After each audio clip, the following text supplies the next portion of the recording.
Use NLP to supersize your business today, or your competition will. Now, that's sort of a strong statement, is a strong statement, but it's absolutely true. Neurolinguistic programming has 5 key components that can help you build and grow and supersize your business by improving things inside your organization. I'm going to share those 5 components. I'm going to share at least one person's story of applying NLP and how it helped him to create the business that he wanted, as well as the impact it has on our mental health and well-being. We're focusing on mental health and well-being as individuals, but also as an organization. We as an organization can use these same skills and strategies to build and grow and supersize our business. We can use them with our customers. We can use them with the people that we join forces with, our suppliers, our vendors, our shareholders, our partners, etc., to be better communicators, to visualize our goals and practice succeeding, to create anchors that will help us in different situations that are often stressful or that we don't think that we handle very well. It can give us the confidence and the ability to handle them well. We can model successful behaviors of other people, other businesses that have gone before us. Guess what?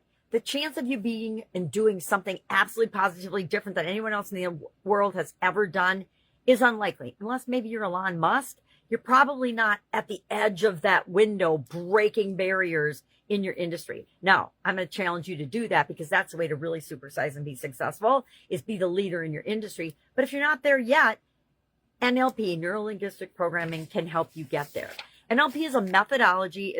It has 5 core components. I'm going to share all those because I think they should be in all of our toolboxes. Some of them we've already talked about. Some of them I don't think I have talked about yet, but we can go into them more deeply if you want to. Just ask in the comments below or message me.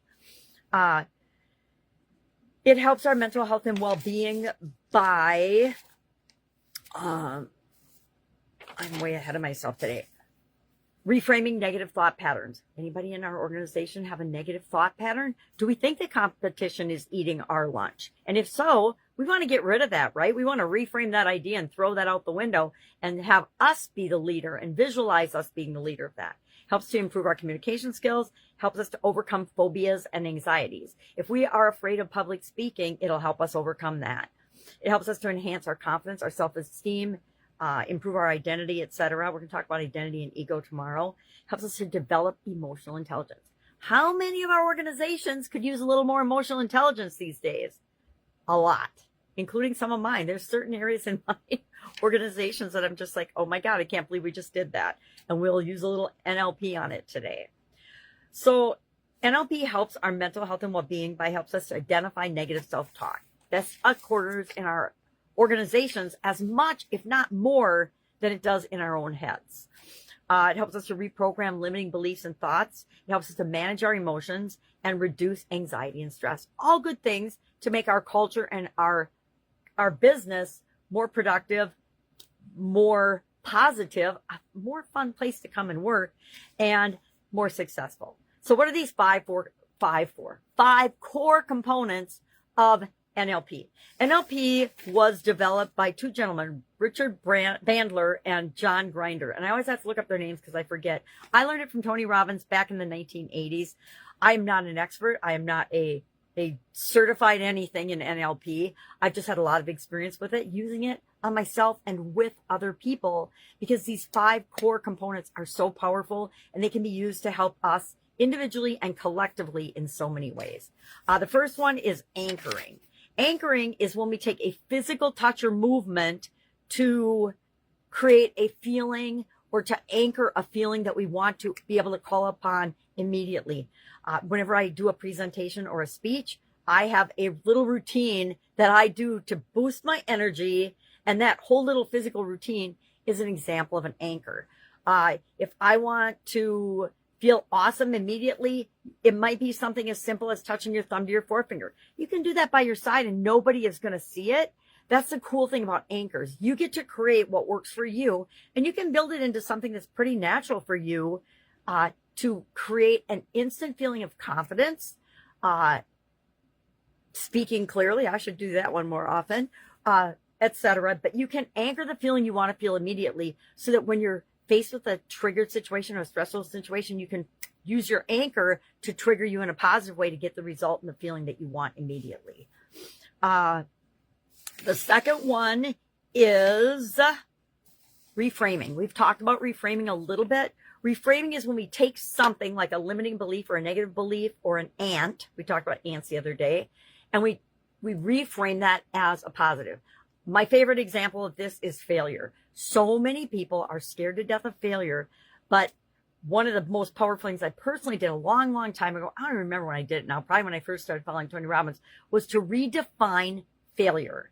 Failure is a stepping stone for me. It's just one little blip on my radar of meaning I'm moving toward what it is that I want faster, because it's a stepping stone. And the faster I climb those stairs, the faster I get what I want. So we just reframe things and redefine them. I just totally redefine things. I did the same thing with frustration.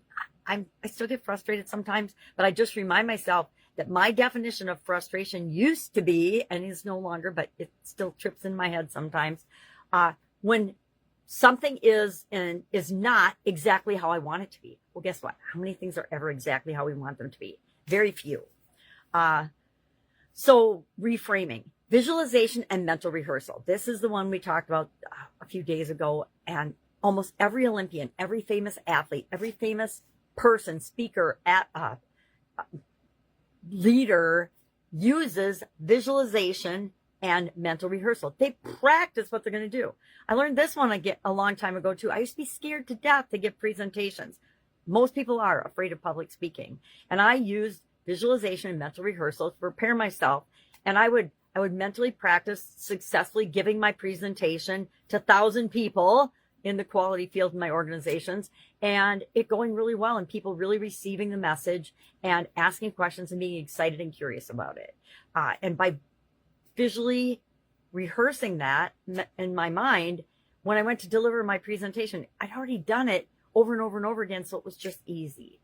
The next one is the swish pattern. I've used this one on myself and taught other people to use it as well. It's when we take a situation that triggered us, or a bad situation, and we replace it by making it outrageous and funny. Again, learned this one from Tony Robbins. Thank you, Tony, for all these things he's taught me.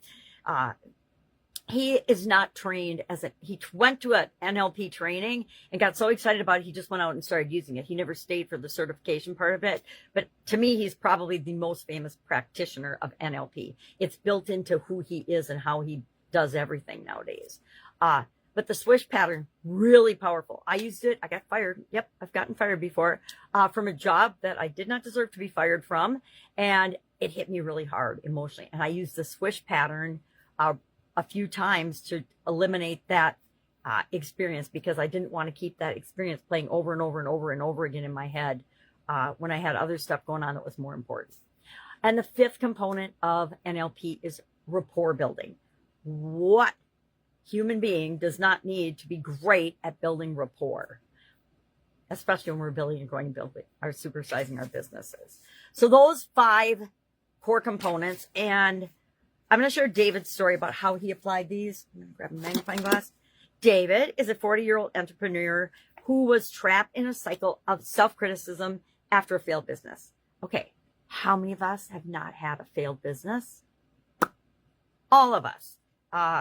Very few people that start a business hit a home run the first time out of the gate, right?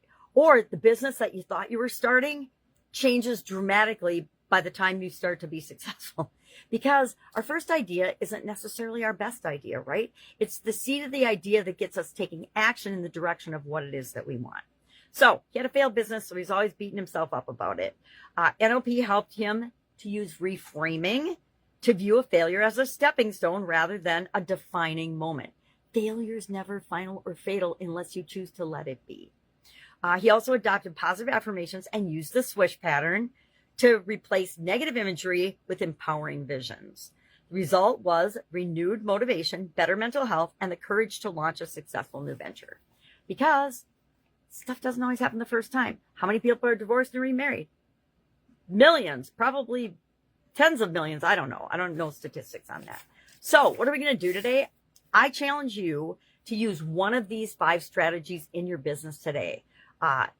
On yourself or with a group of other people. I like to use it with my internal team of managers and leaders in different organizations.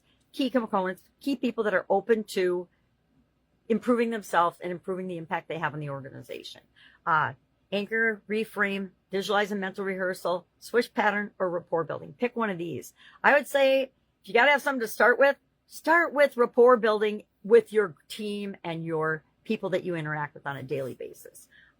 For personal development and growth, I use reframing and anchoring probably almost every day. I've got lots of anchors set all over myself, and people don't even know that I'm using them, but I use them to be a better me. All right, if I can help you in any way with this, I'd love to know your take on NLP. Have you heard of it? Do you use it? Do you think your competition might be using it if you're not? That's a good question. I don't usually compare myself to other people or the competition, but sometimes it motivates us to do the things we know that we could use in our toolbox to grow even faster, to get results that we want even faster. All right, have an awesome day. I'll be with you tomorrow.